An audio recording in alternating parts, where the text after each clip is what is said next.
The crisp mountain air of Davos, Switzerland, is a place where the world's most powerful leaders and thinkers gather each year, surrounded by snow-capped peaks and a sense of anticipation. The conversations here are usually filled with talk about global economics, policy, and the future of international cooperation.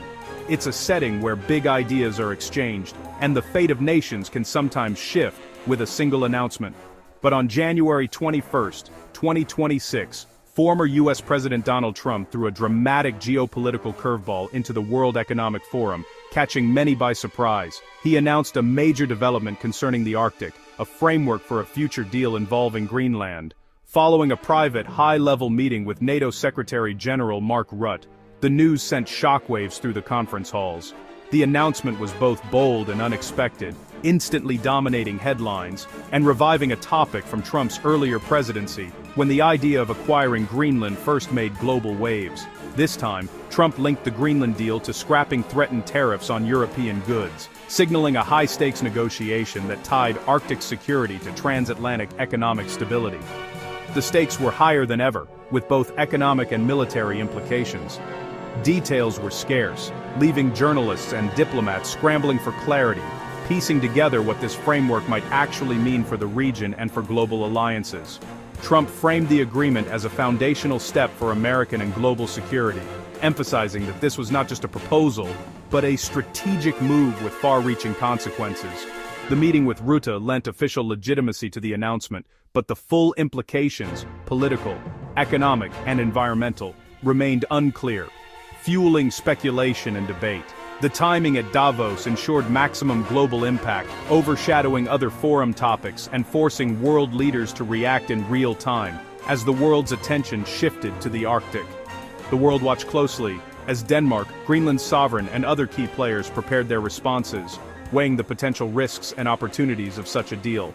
The stage was set for a complex diplomatic drama to unfold, with the future of the Arctic, and perhaps the balance of global power, hanging in the balance.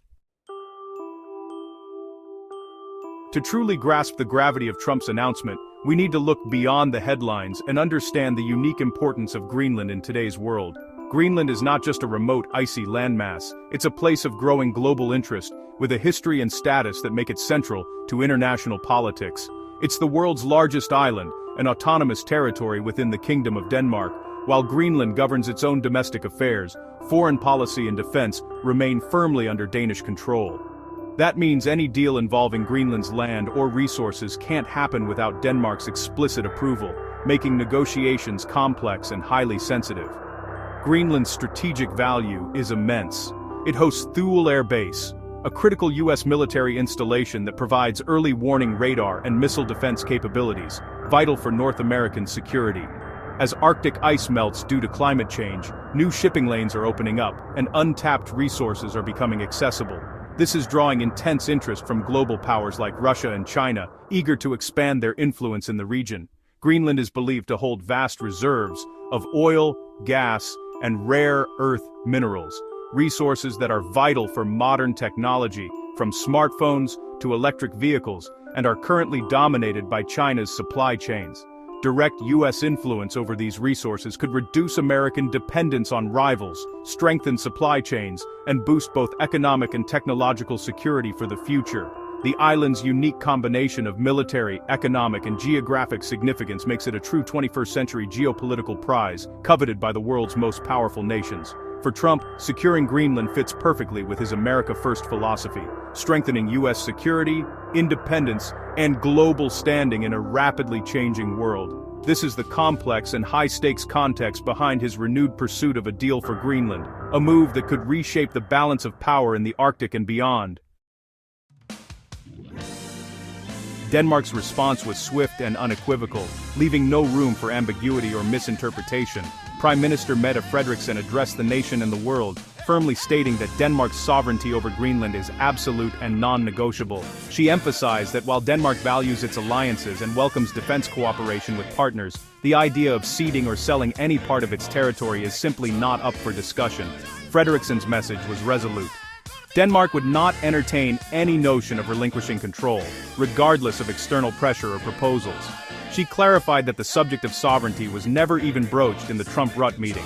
offering reassurance to both Danes and Greenlanders who were concerned by the headlines. NATO headquarters quickly rallied behind Denmark, with a spokesperson publicly confirming that no compromise on Greenland's sovereignty had been proposed, discussed, or agreed to at any level.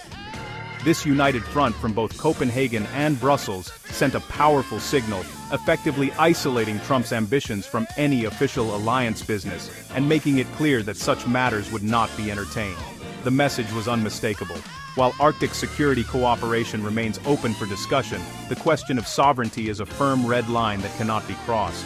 The entire framework of talks was reframed, shifting the focus to security and partnership, and away from any notion of a real estate transaction or territorial transfer.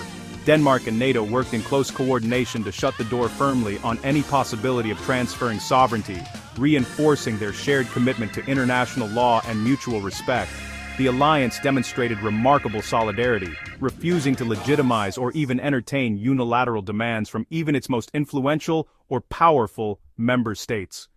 The diplomatic pushback was significant, underscoring the clear limits of Trump's approach and highlighting the strength of collective resolve. In the end, the sovereignty of Greenland was not up for negotiation. Denmark's stance was unwavering, and the world took notice. In Greenland's capital, Nuuk, Trump's renewed interest sparked anger, frustration, and fear. Residents felt their homeland was being treated as a commodity, ignoring its vibrant culture and nearly 57,000 people. Former Parliament member Tilly Martinson captured the sentiment. "We are human beings, not just a block of ice." The talk of an American takeover created anxiety, especially among children and the elderly. For many Greenlanders, the idea of swapping one colonial power for another was deeply offensive. The local government reiterated, "Greenland is not for sale." The response was a passionate defense of identity and self-determination. Any future deal would have to contend with the will of the local population. Winning over Greenlanders would require more than money or military might. At Davos, Trump justified his Greenland ambitions as a matter of national and global security. He argued that absorbing Greenland was essential to counter growing Russian and Chinese activity in the Arctic. NATO military circles had reportedly discussed expanding U.S. bases in Greenland to secure the alliance's northern flank. Russia is reopening Arctic bases. China calls itself a near-Arctic state and invests heavily in the region. Trump's vision, an Arctic fortress with Greenland as its central bastion and projecting power and monitoring rivals. The framework deal was presented as the first step toward this vision. By framing the issue as a shared security threat, Trump aimed to rally NATO support. The world had changed, and the Arctic was now the new frontier of great power competition. Trump's aggressive Greenland push and doubts about U.S. commitments sent shockwaves through Europe. Senior European officials began confidential talks about bolstering Europe's own nuclear deterrent. Options included relying more on French and British arsenals, or, more radically, developing new nuclear capabilities. These discussions mark a profound shift in transatlantic security, reflecting fears that U.S. protection is no longer guaranteed. Trump's transactional approach has forced Europe to consider greater military autonomy. The Greenland framework became a catalyst for this strategic awakening. Europe is now grappling with the need for its own security independence. At Davos, Trump also launched his Board of Peace, a new global body for conflict resolution, with himself at the center. The board promised faster, more decisive diplomacy than the UN, but required a billion-dollar buy-in for permanent membership. Allies were skeptical, with many quietly declining to join, criticizing the pay-to-play model. Without broad support, the board risks being seen as a unilateral American project, undermining existing institutions. Critics argue it could create a parallel system beholden to Trump's agenda. The lukewarm reception highlights doubts about its legitimacy and effectiveness. Still, the board reflects Trump's preference for personal diplomacy and headline-grabbing initiatives. Whether it succeeds depends on whether world leaders are willing to buy in, literally and figuratively. The Board of Peace is Trump's vision of global leadership, but its future is uncertain. Amid the Greenland drama, Trump met with Ukrainian President Zelensky at Davos, promising to revive peace talks. Simultaneously, his envoy Steve Witkoff traveled to Russia to meet President Putin, aiming to restart negotiations. This two-pronged approach sought to create momentum for a breakthrough in the Ukraine conflict. Trump positioned himself as the central mediator, claiming his negotiating skills could end the war quickly. The outcome could reshape Ukraine's future and European security. While any move toward peace is welcome, allies worry about the terms, especially if Ukraine is pressured to cede territory. The world watches with hope and apprehension. The stakes are high, and the risks of a hasty deal are real. The Davos meetings represent a high-stakes gamble for peace. The 20,000 sender Sinsiduan dead by summer 2016. World Economic Forum left the world in a state of heightened uncertainty. Trump's bold moves, from the Greenland framework to the Board of Peace, shook the foundations of the global order. His America First approach forced nations to reassess alliances and strategies, creating a more unpredictable landscape. The Greenland episode crystallized anxieties among U.S. allies, with Denmark and NATO defending sovereignty and international law. Europe's nuclear defense discussions signal a new era of strategic autonomy. Trump's peace initiatives offer both opportunity and risk, especially regarding Ukraine. The Board of Peace's mixed reception shows skepticism toward a new order centered on one leader.